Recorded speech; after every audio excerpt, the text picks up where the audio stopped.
Chers frères et sœurs, nous autres, il nous est habitués d'aller au lit à partir de 19h.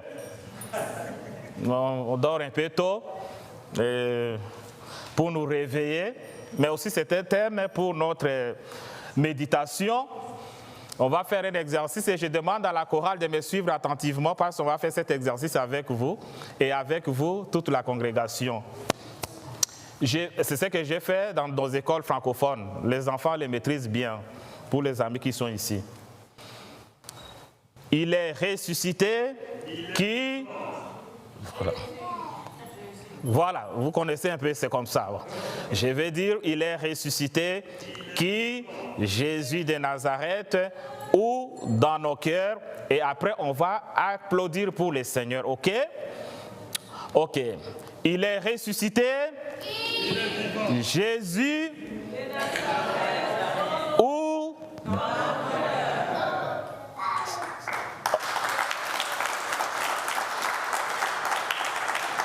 Bon, maintenant, ça c'est très bien, on va les faire un peu de manière, un peu pratique, quoi. Il est ressuscité, Jésus de Nazareth, où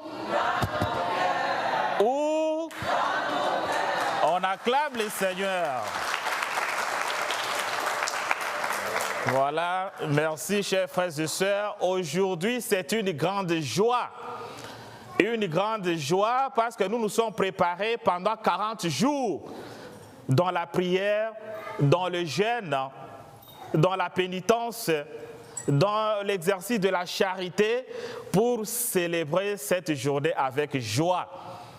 Je suis inondé de joie parce que cet événement, c'est un événement important dans la vie de chaque chrétien.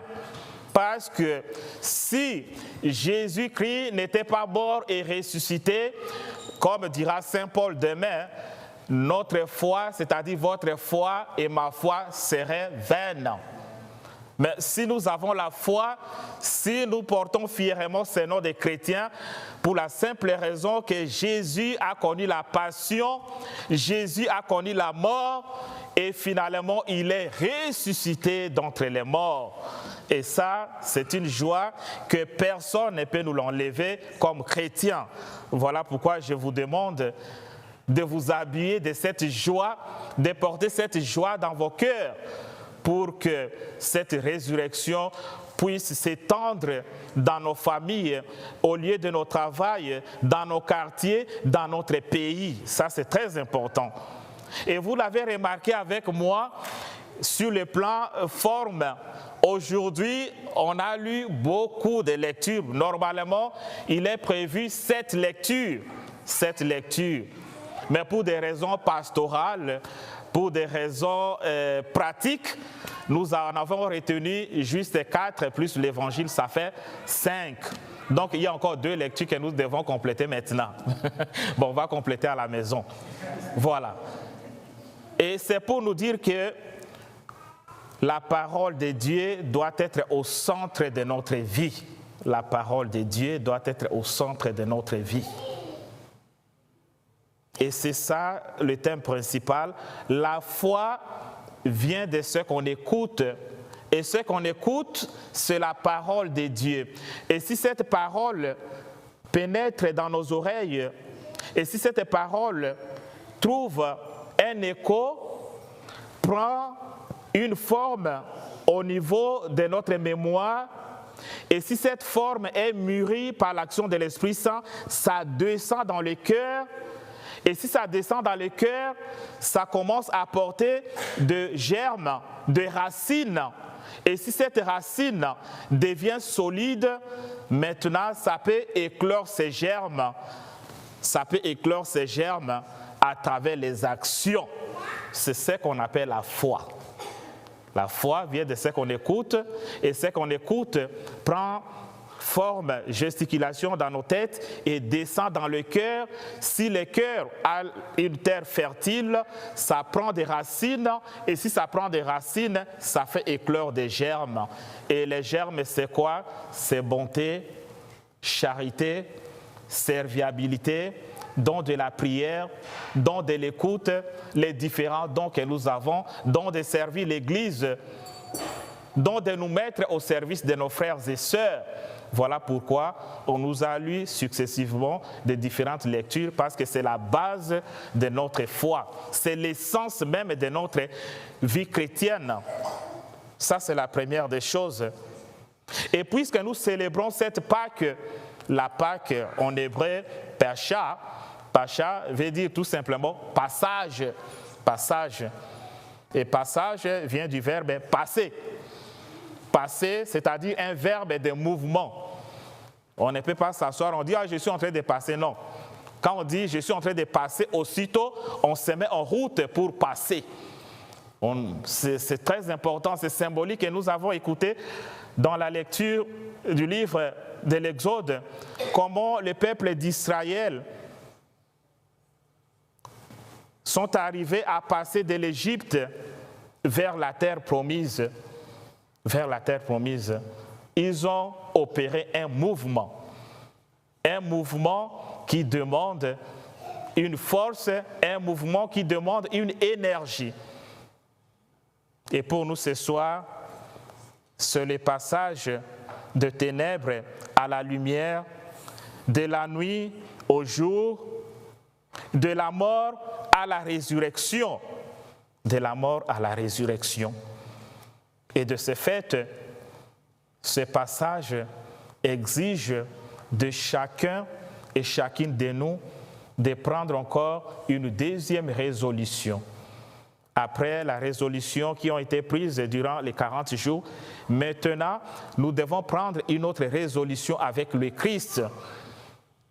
Ce passage nous demande d'examiner notre vie, de dire voilà, puisque ce soir, puisque cette nuit, je suis ressuscité avec le Christ, j'ai quelque chose à faire durant ce temps.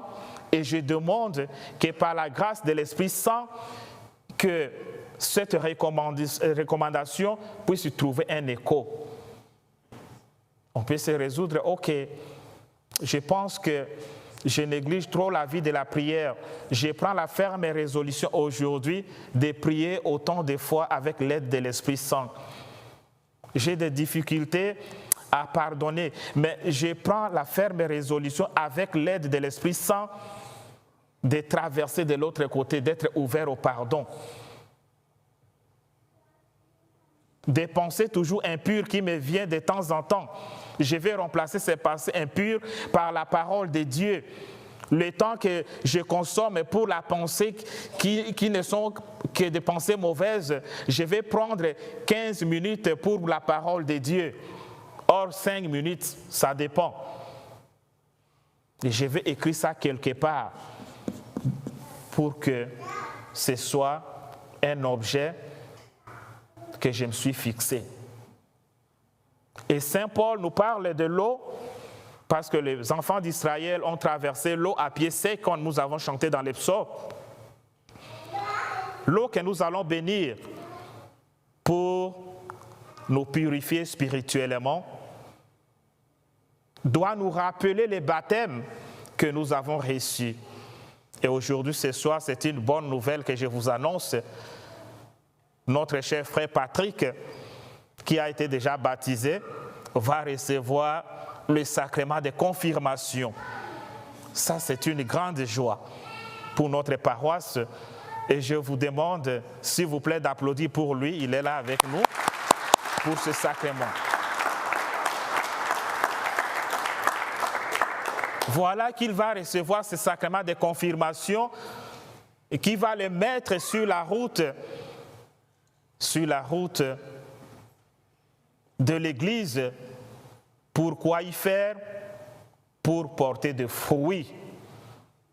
Et ce fruit, chacun et chacune de nous les a reçus pendant les baptêmes, de construire notre Église, d'être attentif aux pauvres,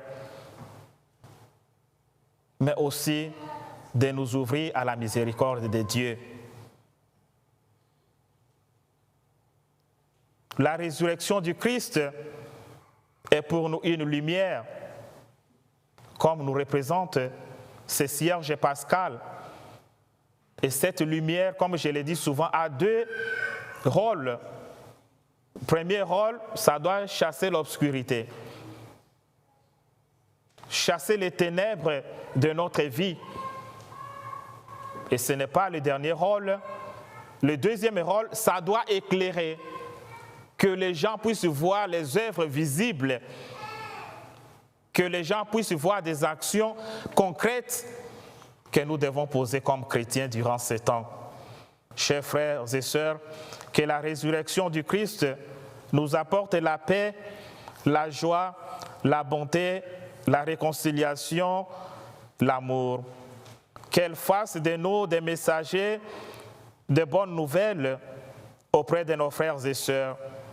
Que le Christ ressuscité demeure parmi nous aujourd'hui, demain et pour les siècles des siècles.